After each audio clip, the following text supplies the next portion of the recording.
Good morning, everyone. Welcome to the Raw Milk Study Committee. I am Clay Perkle. We will open this meeting in prayer. So if you would bow with me, and let's go to the Master. Dear Heavenly Father, Lord, you are so gracious and kind to us this beautiful day. We thank you for all the farmers across this great state that are harvesting. Lord, I pray for safety. I thank you for what they do for us and providing food for us and nourishment. Lord, I pray you grant us wisdom today as we look at this issue and just fill us with knowledge and wisdom that you would have us have. In your name I pray. Amen. We have several in attendance. We do thank you for being here. And David has a sign-up sheet. If you would like to speak on this issue, I would certainly love to have your input. There are, before the committee members, there is a fairly large document that shows an outline of potential legislation that you've seen before, but I wanted your input today on. Raw milk has been a controversial issue for many years. The CDC does not recommend raw milk for human consumption due to potential health issues. In fact, the CDC reports 7 to 8 hospitalizations annually in the U.S. from consuming raw milk. Now, there are other food items that are in the CDC's don't do list, including seafood and raw shellfish. CDC estimates 80,000 people per year contract vibriosis from consuming raw shellfish and 100 deaths annually. No sashimi, sushi, ceviche, raw or undercooked eggs. It's not a cool deal, including eggnog, cookie dough. Those of you like the runny eggs for breakfast that kind of move shimmy on your plate. That's not a cool deal with the CDC. Raw or lightly cooked sprouts also not a good deal, as well as raw flour, which was a little surprising to me, but it's not been cooked. It hasn't been. So cookie dough is a no-no for both eggs and raw flour, just so you know. I only mention this as a prelude to emphasize that the purpose of this committee is not to claim that raw milk is safe or even a superior product to pasteurized commercial milk. That is not at all my goal in this committee. The fact is there appears to be a growing market in the consumption of raw milk. State of Georgia is currently one of 4 states that allows the sale of raw milk as, and I'm going to use air quotes so those you can see me online, pet milk. It's pet milk. They purchase this pet milk at farmers markets across the state. Anyone can bottle and sell raw milk under a pet label if they pay a small licensing fee through the feed division at the Department of Ag. No inspections, no regulations, no safety guidelines. There are currently 11 states that allow retail sales of raw milk. There are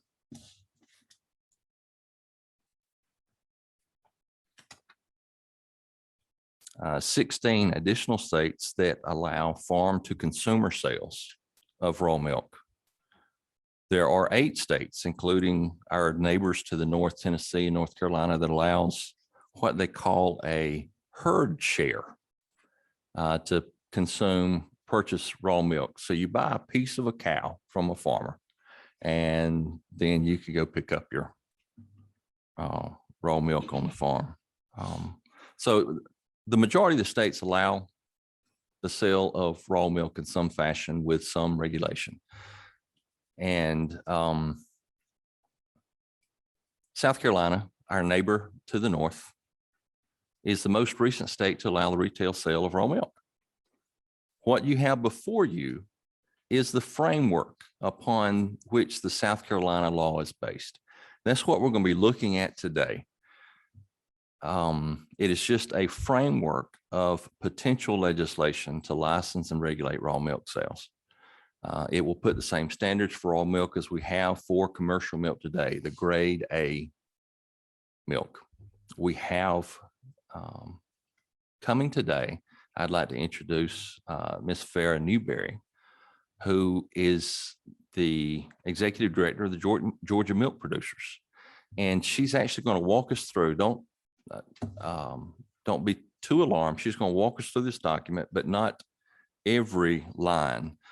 She's going to give us an overview, and we're going to look at this and then open it up for questions. She's going to give us, if you would, Farah, give us a history of where we are now, where we have come from, and what this document means for you and your industry.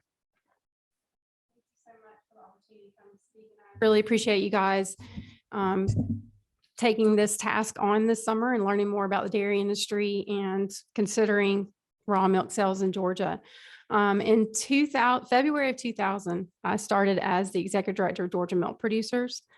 At that time, we had 525 dairy farms in Georgia, a lot of very small dairy farms in North Georgia. And then slowly over the last 20 years, we've lost over 70% of our industry in the state. Most of it is the small family farms. Of course, in North Georgia, urban encroachment, land sales higher than being able to operate a dairy farm. So it was enticing to go ahead and sell out. So we've lost some of our North Georgia, really all of our North Georgia industry. I'll just have a few dairy farms left in North Georgia. We did have a concentration of dairy farms in Middle Georgia in the Eatonton area and Greene County. That too has developed, and we've lost those farms as well. We have a few larger farms there, and when I say larger, they milk around 500 to 1,000 cows. And then when you move down to South Georgia, that's where we have a majority of our industry, especially in Southwest Georgia. And we have some very large dairy farms in the state there. Some of them, they milk 10, 12,000 cows at each dairy. So during this time, it's just a tremendous cost of production to feed cows and run a dairy farm, and energy costs were up. We have experienced extremely low milk prices over the last decade. A lot of that is because people just don't drink milk like they used to. When I was growing up in the 70s, we had options, 70s and 80s, we had options, just very little options in the store. And you go in there and there's milk and maybe Coke. And but now you go into a large convenience store and there are refrigerators full of options now. So we've lost our market share. And some of it was to alternative milks, but a majority of it right now is to bottled water. So that's our largest competitor, just to let you know that we don't like those nut juices, but bottled water is kicking our tail right now. So we are working really hard in the Southeast to improve consumption rates. We are a fluid milk market only. We don't have processing facilities to make cheese or ice cream here or any other types of dairy foods. We also have outdated milk plants, and the industry just hasn't invested in the Southeast because we don't have other products which are growing in consumption. So we're really struggling here. Over the last really 5 years, we've seen a dramatic decrease in the rest of our farms. Again, low milk prices, COVID hit. We had to dump milk during the shutdown. And then now feed prices have hit our smaller guys really, really, really hard. So we are down to 100. We actually lost another dairy farm this week. So we're down to 109 dairy farms in the state of Georgia. So if you had asked me in 2000 if I thought this is what was going to happen, I would not have guessed that we've seen this kind of mass exodus. So back in 2019, our board of directors started talking about changing the laws here in the state of Georgia on raw milk. For as long as I've been an executive director before that, we've always been opposed to it because of safety concerns. But over the last 15 years, our processors, our customers have demanded higher quality milk, and we're going to give our consumers what they ask for. So our producers follow some very strict quality standards and guidelines to make sure that they are producing a good product.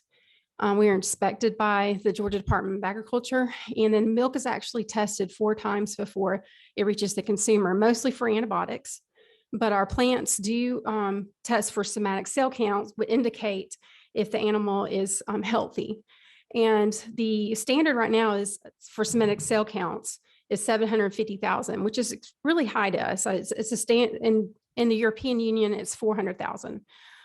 So we have seen a increase in among our customers to lower that somatic cell count. And now Publix and Kroger here in the state of Georgia want to see somatic cell counts around 250,000. So the legal still is 750,000, but our consumers are demanding that we keep it under 250,000. So our producers are doing what they can to supply the market. They do a very good job of keeping care of their cows, making sure the milk is clean, and also refrigerating that product so that it'll last longer on the shelves at the grocery store. So we've seen a tremendous cleanup in milk quality over the years, and they're squeezing as much as they can to do that. And I'm very proud to say that they do produce a very safe product. So with that being said, our producers on our board felt like it was time to address raw milk and allow the producers that want to take on that liability and to actually be a part of that market in their local communities an opportunity to do so. We know that there are risks associated with drinking raw milk. Like Representative Perkle said, I enjoy sushi and I do eat sushi, but I know the risk there. So our board felt that it was time for us to level the playing field and allow those producers that are meeting those standards to have an opportunity to sell raw milk as well in their community. We do allow pet sales in the state of Georgia, and we've had concerns over that for many years because those pet food permits do not require any testing. We actually eradicated tuberculosis in the state of Georgia, so we don't have to test our cows for TB in Georgia, but we do feel that those pet food producers and those that want to sell raw milk should undergo testing for tuberculosis and brucellosis as well. So we just would like to see those pet food permits or those selling raw milk to meet the same standards that our grade A dairy farms are. And we do that to provide a good product and to provide a safe product. So with that being said, we definitely would like to see you guys review what's in front of you. This law in South Carolina has been in place for a very long time, over 10 years.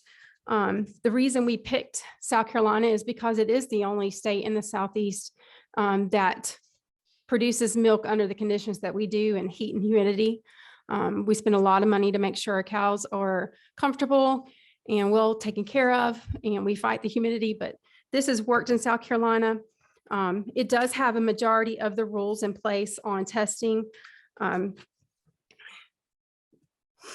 the label, it does have a warning there on raw milk and not safe for human consumption. So we too would like to see that as well.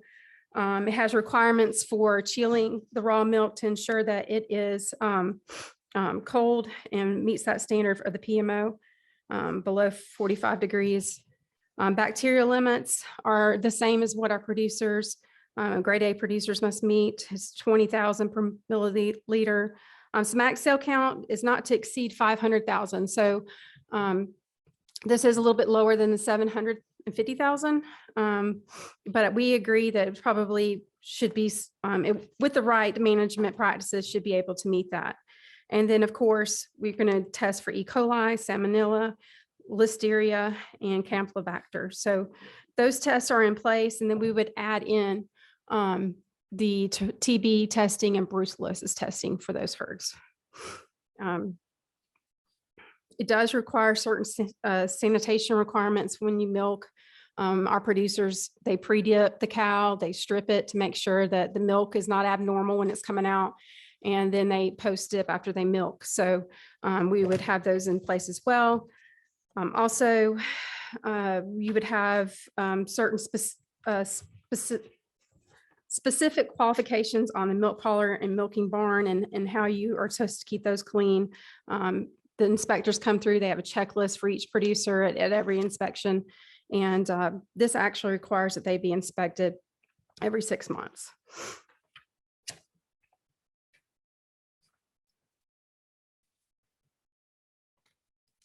Again, the majority of this law has the rules and regulations written into place already, and we would like to see that as well, but we would need input from the Georgia Department of Agriculture on their regulations and how they would inspect those dairy farms.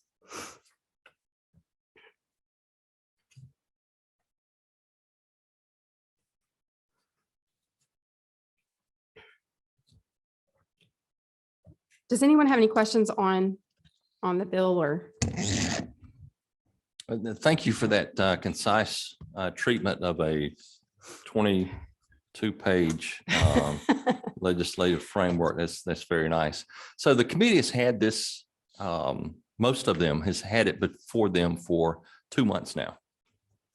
So if you recall, while you were in school,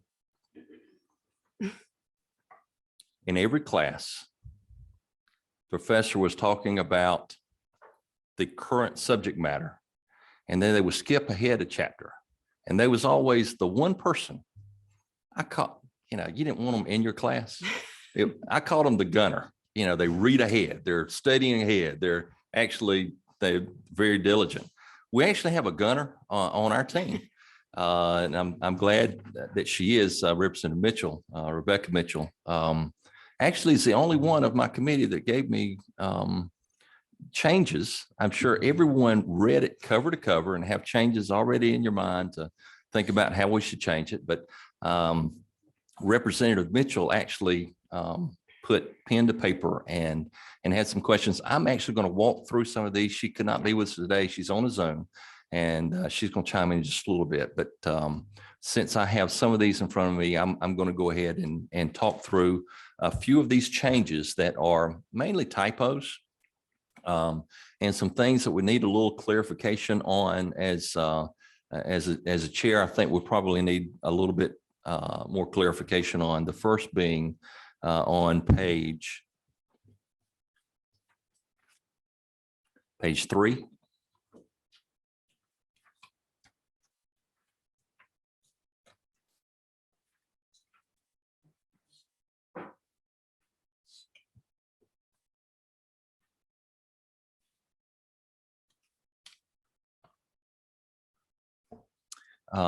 About 2/3 of the way down, when it talks about the freezing point of the raw milk, the Celsius should not be a negative there.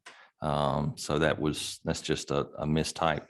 32.945 degrees Fahrenheit is actually 0.525 degrees Celsius and not a negative 0.525. There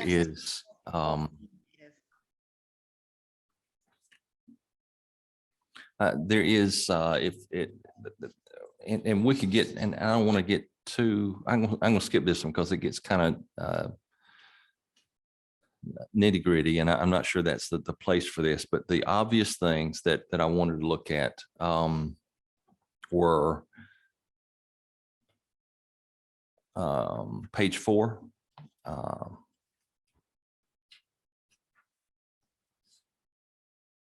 And it reads, the raw milk, this is speaking to adulterated milk or milk that is no good, should be disposed of in a manner that removes it from the human or animal food chain. Probably should be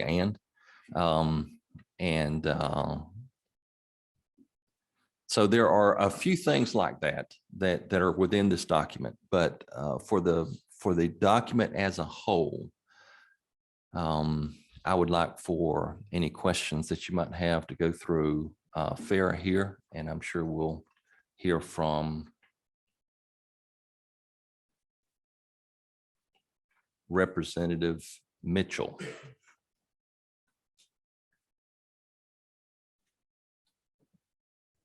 I'm sorry, do you want to hear from me now? if that would be okay. Are you Yeah, no, okay? that's fine. I am. So I had sent Farah a bunch of questions just because we see that this legislation is modeling the PMO.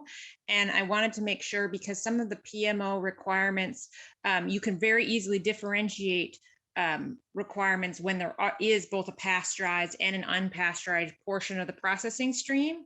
However, when there is only an unpasteurized portion, it tends to get the parallels sometimes fall apart. So some of the technical things I sent to Farah were just making sure that as you're writing the regulations for a product that is going to be raw, you don't unintentionally have an impact on the say bulk tank and milk house area unintentionally. So for example, in this document as it's currently written, we need to make sure that it is clearly distinguishing that people are allowed as their own farm to be able to consume their own milk.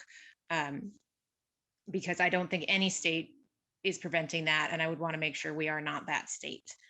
As well, there were some requirements. So the PMO has health requirements for people who handle processed milk. And this was, again, one of those situations. Those health requirements for processed milk should now end up actually going backward facing to the folks who are handling raw milk, because we know that if one of the workers is, so in this, a good example is salmonella positive, and then they're working with raw product, that would put the consumers at risk in a way that a pasteurized product wouldn't. And I heard Farah say they're addressing the forest stripping issue.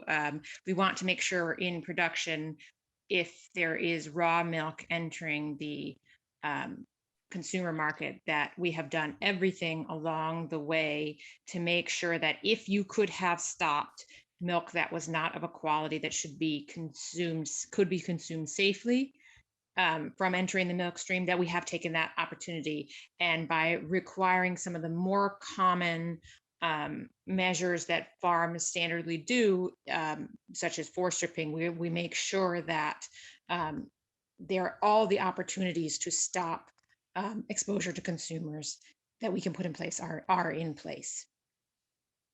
And then I wanted to know a little bit more detail about SOPs that would accompany this if it were to happen. And I think we're still waiting to see what those SOPs would look like as far as culture and testing. So we use North Carolina as a model, but there are actually enough states with models that we can look kind of through a variety of different states. And some of these states have had their procedures in place for many years now. So we do have the ability to say, on average, what do these procedures look like? So I just want to be able to see what that would look like at the state level.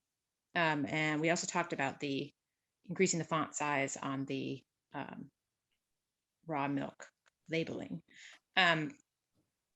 As far as statements outside of editing the individual document, I'm not usually a gunner, Chairman Perkle, just so you know. It was just in this particular case, I am the worst student. I'm always back at the class. I do want to add that was actually a compliment to you. I know, it was meant to be, but just to be clear, I'm the one that they always shout at because I'm sleeping. But yeah, there were additional, I think it's really important when we do talk about safety that we don't trivialize food safety. So yes, I do eat sushi. I don't drink raw milk. And there are different risks associated. And I really loved how you acknowledged that that was not the discussion we were having today. And I think that's really important that we are acknowledging that that's not the objective here. But I also like separating that, right? We don't have to compare the risk from this product to another to know that this product's risk is real and is substantial. Well, it is real, and I do thank you for that. And one of the things that we really want to be transparent through this process. And so I actually printed out the label warning in a 6-point font. I don't know if you could see this online. I couldn't see that even. I actually can't see it from here. So that is a 6-point font. If you can see that, good luck. That must be larger. In terms of transparency for our product, we really want to make sure that the consumer, that's what it's about. We want more consumer safety. Right now, it's basically a wild, wild west. They have absolutely no knowledge of what is in the milk products, in raw milk. Our milk supply is exceedingly safe, but raw milk presently as pet milk does not have the same requirements. And if we go down this path, it's about consumer safety and consumer knowledge of what the risk assessment is. And this is not acceptable. So we will certainly look at an increased font size on that. Thank you. Thank you, Rebecca. I would just like to follow up with one comment on that. What I would like to see this bill do, if our primary concern is consumer safety, I would love to see this bill include a transition period for folks who have pet milk licenses now to decide to move to under this. And I realize that that would also require us to evaluate whether, I think we need to have a discussion about whether we're exclusively in grade A dairies, or if there is an alternative pathway that would allow the small pet producers to be able to enter this market if they are willing to follow all the requirements in this bill, so that people who are currently producing pet milk, which we know is putting both their consumers and themselves at an increased risk from a liability and a health standpoint, have the ability to actually produce a product that is more safe if we do anticipate that they are still staying in the market. Thank you so much. Any other questions?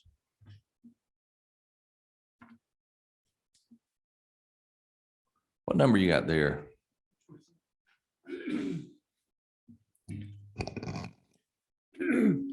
Excuse me, I did try to read this to the best of my ability, but it was kind of hard for me to totally understand everything. And I guess my question is this: how close, the regulations that are requested here, how close is that to grade A? How close is that to being grade A regulations? It falls in line with what our producers have to follow in the PMO. This max cell count is actually a little bit lower than what it is currently for our producers, but our consumers require that max cell count be 250,000. So it's actually, our guys are actually, doing more than what they're required to. But this does follow in line with what our producers are doing. Thank you. And I want to say that I've gone back and forth with Representative Mitchell, and I really appreciate her input and her questions. And we pretty much agree with what she's saying. So we just want to make that clear. Chairman Jaspers, did you have a question? I do. Thank you, Mr. Chairman. Just real quick, so just scanning through this, so this would eliminate the pet food milk chain where a farmer producer sells to consumer at arm's length. Is that not true? Whoever wants to answer that. Since I was trying to find who the next person up is to ask a question, Sure. I'm going to let Farrah answer that one. Okay, well, it does not do away with pet food. We would have to address that as a committee.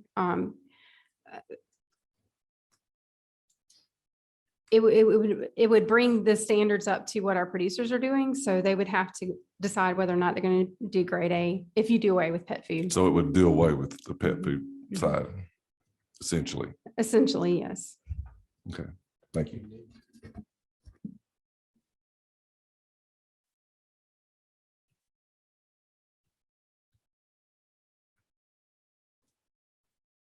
Okay, Representative Bentley, I understand that you have a question for me. Good morning, Mr. Chairman and members of the committee. Can you all hear me well? Yes, hear you fine. Okay, great. I just basically wanted to thank the committee for coming down to my district back in the summer. We had the tour of the farms down in Macon County. But also want to ask the question that Chairman Jasper just asked. and these changes, how is that going to affect dairies that are in House District 139 down in Macon County? Or will it have any effect at all? Well, you do have a few dairies in your district that do sell pet food. But they, in our agreement to continue to meet the standards. So I imagine it's not going to impact them. If there are producers that have gone out of business and maybe they're milking a small amount of cows and selling it as pet food, that of course they would have to begin to meet those standards. If they have the facilities in place, I don't see that. I mean, it's going to cost them a little bit more to do testing and buy the milk quality equipment to meet those standards. But as an industry, I don't believe that it's going to impact our producers financially as much. The backyard milk cow owner that's milking maybe 1 or 2 cows and not really following any standards, putting it in any type of container and taking it to the farmer's market, that's probably going to be upsetting for them. But again, we have concerns about how that milk is being handled and produced. We'd like to see that either improve or be eliminated. Okay, thank you for that response. Thank you, Mr. Chairman, and I look forward to seeing you all on the House floor later this morning. Yes, ma'am. The gentleman from Gwinnett, Representative Lim. I just clarify with regards to current pet milk producers under this framework, is the choice that they either go towards the grade A consumption standard, production standard, or they will not be able to sell raw milk? Well, I guess this puts in place that they have to be a grade A milk producer, so they will have to meet those standards. I don't know, I'm unfamiliar if there's a law in place that says that. I guess it's a permitting issue with the Department of Ag right now under the pet food division. So I don't want to speak on their behalf. I don't know if they've called in or not, but there would be a way, I think a great way to transition a period, allow them time to come meet those standards. But this would put it in place where they'd have to meet the grade A qualifications. So. Thank you. Anyone else? And regarding I think Representative Mitchell had a valid point in terms of the transitioning period. But if you have this standard for the sale of raw milk in the state, and someone could come in on this standard to sell raw milk in the state, this person that is trying to provide the safest way is at a competitive disadvantage. In that. So that's something we will need to address. And I think we have talked about it today. So any other questions that we have? Okay, we actually have an actual boots on the ground dairy farmer here today that wanted to address us. Mr. Kenneth, would you come up, just say who you are and fill us with some of your wisdom, my friend. Thank y'all. I'm Kenneth Murphy. I live in Meriwether County, Georgia. I milk around 140 cows and sell milk directly to Borden's. You was talking about the leveling field. I get roughly $1.60 a gallon. The pet food people get $8 to $10 a gallon for theirs. So there is a demand for raw milk, where you want to say if you're feeding your dog or human taking it home and drinking it. Over the years, as Farrah said, a lot of us has went out of business and bigger ones have got bigger. And the problem with the bigger ones getting bigger, they cut a little better deals with the buyer of the milk, and they get transportation costs down and also get a volume incentive to produce more milk. And us little guys, as our input costs gets higher and higher, this is one way that we maybe supplement our income to sell some raw milk. Not going to be able to sell up probably the whole 140 cow volume every day, but it will give me an opportunity to get a little bit more money for my milk. I'm not gonna say that it could be harmful, but I think I've been drinking it all my life, and you can look at me, I'm pretty healthy, so, you know, a lot of people that do drink it and have no issues out of it. I would greatly appreciate if y'all really consider this, and it would be a great economical impact for me if I get it passed, or y'all get it passed. Thank you, Mr. Kenneth. Any questions for him? Had to be my neighbor over there. Representative Camp. Thank you very much. And thank you for coming today to testify. I know in our area, there's not a lot of dairy farms left. And this gentleman here is my neighbor. He's in a neighboring district. I probably can get to his place faster than I can get to my grocery store. Mhm. But honestly, have you seen a number of dairies leave our area in the past 5 years? And they've exited out of business, but they're not left and went anywhere else, no. I have a follow-up question, if that's okay. One thing I've noticed at our local farmers markets is the pet milk is always gone almost immediately. I think it's important that you came today to discuss your plight, and I thank you for coming. Thank you. The pet milk, you know, also, you know, I'm not here to put anybody out of business, but it's not fair for me to have to be inspected on a 30 or 60-day basis.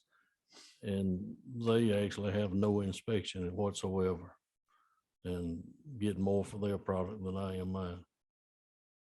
And thank you for that. The things that we put in our body, the food stock in the state is pretty important. So if you know a vegetable producer, when Department of Ag is coming to do an inspection on his packing house, he's a bundle of nerves because he's, you know, you're making sure, and every day they're going to be safe. But it's important because the stuff that we consume from this state should be safe and should be inspected, should know what we get. So the gentleman from Hall County. Thank you, Mr. Chairman. Couple of quick questions. Just want to make sure pretty sure I think I know what this does. You said 140 cows roughly is what you milk. Yes. How many gallons does each cow roughly produce a day? Depends on the farm, but mine will do about 6 to 7 gallons per cow per day. Okay. And that's milking that cow every day, Twice a day. twice a day. There you 8 go. days a week. There you go. They don't take off on Sunday either. That's right. Nor Christmas. And the testing you said was 4 times to make sure the product is safe. That's correct. But pet milk, there's basically no testing. Absolutely no testing. And if Unless they volunteer, do themselves. right, but they're selling your milk and you could sell it for pet milk. Do you sell it for pet milk or? You do I not have don't to have answer. pet You do milk not have to license. answer that, Mr. Kenneth. I don't have pet milk license, no.